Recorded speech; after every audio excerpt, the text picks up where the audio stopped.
आदर्श विद्या मंदिर द्वारा संचालित ऑनलाइन क्लास में आप सभी भैया बहनों का हार्दिक स्वागत अभिनंदन। आज दिनांक 5/9/2020 कक्षा 8वीं विषय संस्कृत। पिछले जो वीडियो था उस वीडियो में हमने चतुर्थ पाठ जो सदैव पूर्तो निधेहि चरणम है उस पाठ का अर्थ का अध्ययन किया। आज के इस वीडियो में और इस पाठ के प्रश्न उत्तर हल करेंगे।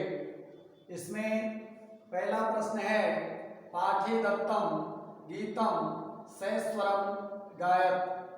इस पाठ में जो दिया हुआ गीत है उसका हम स्वर पूर्वक लय पूर्वक और गायन करें, गाएं, बोलें।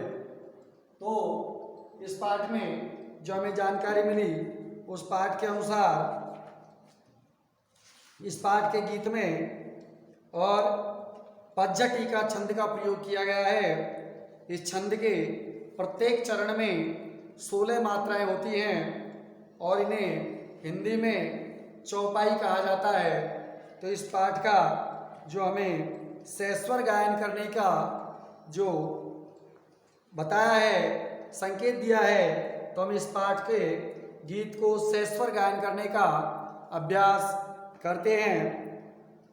चल चल पुरतो निदेहि चरणम सदैव पुरतो निदेहि चरणम गिर शिखरे ननु निज निकेतनम विनैव यानम नगारोहणम बलम स्वकीयं भवति साधिनं सदैव पुरतो निदेहि चरणं पथि पाषाणा विषमा प्रखरा हिंस्रा पशवे परितो घोरा सुदुष्करं खलु यद्यपि गमनं सदैव पुरतो निदेहि चरणं जहि भीतिं भज भज शक्तिं विदेहि राष्ट्रे तथा अनुरक्तिं कुरु कुरु सततम ध्येये स्मरणं सदैव पुरतो निदेहि चरणं।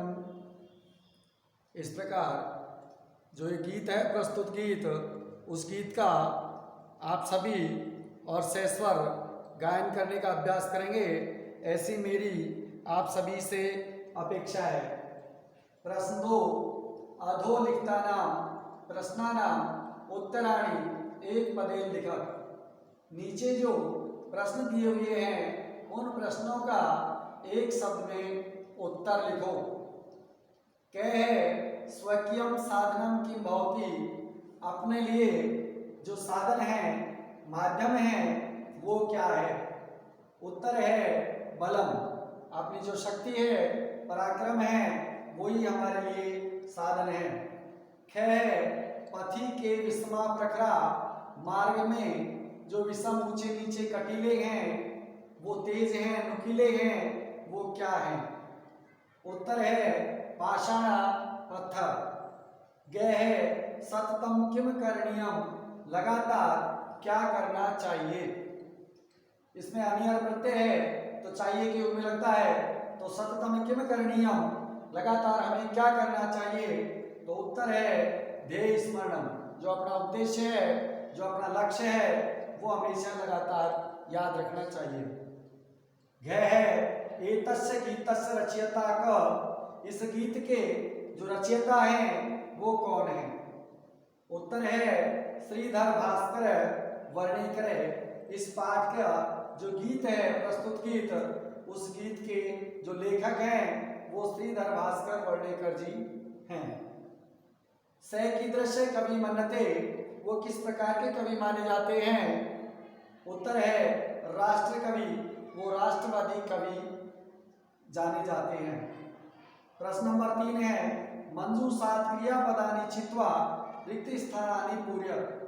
जो नीचे और बॉक्स में जो शब्द दिए हुए हैं, क्रियापद दिए हुए हैं, उनमें से छांट करके रिक्त स्थानों की पूर्ति करिए। जिस प्रकार से उदाहरण में है त्वम पूर्ते चरणम रिक्त स्थान पूर्णविराम, तुम अपने पैरों को सामने तो यहाँ आएगा निदेही, यानी रखो, अपना चरण आगे बढ़ाओ। आगे क्या है, त्वम विद्यालयम रिक्त स्थान पूर्ण विराम, तुम विद्यालय को चलो, यहाँ चल जो क्रिया शब्द है वो आएगा इस प्रकार से और वाक्य पूरा होता है। ख है राष्ट्रीय अनुरक्ति रिक्त स्थान पूर्ण विराम, राष्ट्र के प्रति स्नेह प्रेम रखो, तो यहाँ जो विधेयी है उसका अर्थ हुआ रखो। ग है मह्यम जलम देही, इसमें जो रिक्त स्थान है उसमें देही आएगा, मुझे, मह्यम यानी मुझे, जलम यानी जल और देही यानी दीजिए, मुझे जल दीजिए। ग है मूढ़ है रिक्त स्थान धनागमनम तृष्णा, मूर्ख जो लोग होते हैं वो धन आने की जो तृष्णा होती है, धन आने की, धन के प्रति कि धन आए उसके प्रति जो तृष्णा होती है, इच्छा होती है, उन लोगों को और उसी जो मृग तृष्णा है उसे त्याग देना चाहिए, छोड़ देना चाहिए। आगे है अणे रिक्त स्थान गोविंदम पूर्ण विराम, तो यहाँ आएगा भज, अर्थात श्री कृष्ण भगवान को, केशव को और भजो या जपो। च है सततम ध्येय स्मरणम रिक्त स्थान पूर्ण विराम, यहाँ आएगा कुरु, लगातार हमेशा अपने उद्देश्य की, अपने लक्ष्य की और हम याद रखें, उसको ध्यान में रखें। प्रश्न नंबर 4 है उचित कथना नाम समक्षम आम, अनुचित कथना नाम समक्षम न इति लिखा, जो सही कथन है, जो सही वाक्य हैं उनके सामने हम हाँ लिखेंगे, वह जो सही वाक्य नहीं है, गलत जो वाक्य हैं उनके आगे हम न लिखेंगे। जिस प्रकार से पुरते चरणम विदेही, सामने पैर बढ़ाओ, तो ये वाक्य सही है, इसलिए हम यहाँ आम लिखेंगे। क्या है निज निकेतनम गिरि शिखे अस्ति, अपना जो रहने का घर है, हमारा जो निवास है वो पर्वत की चोटी पर है, तो ये वाक्य भी सही है, इसलिए हम यहाँ आम लिखेंगे। ख है स्वकीयम बलम बाधिकम भवति, जो अपना बल है, जो अपना पराक्रम है वो बाधा होता है, तो ये वाक्य ठीक नहीं होने के कारण यहाँ हम ब्रैकेट में न लिखेंगे। ग है पथि इंद्रा पशु नहीं संति, मार्ग में हिंसक पशु नहीं हैं, तो मार्ग में तो हिंसक पशु हैं, इसलिए यहाँ हम न लिखेंगे। ग है गमनम सुकरम अस्ति, जो मार्ग है वो सरल है, तो ये मार्ग भी सरल नहीं है, इसलिए हम यहाँ पर और न लिखेंगे। अण है सदैव अग्रे एवं चरणीयम, हमेशा हमें आगे ही चलना चाहिए, तो ये बिल्कुल वाक्य ठीक है, इसलिए हम यहाँ आम लिखेंगे। आज प्रश्न क्रमांक 1 से और 4 तक जो चतुर्थ पाठ है उसके अपने हल किए। आप सभी भैया बहन इन प्रश्नों को अपने गृह कार्य की कॉपी में हल करेंगे, ऐसी मेरी आप सबसे अपेक्षा है। धन्यवाद।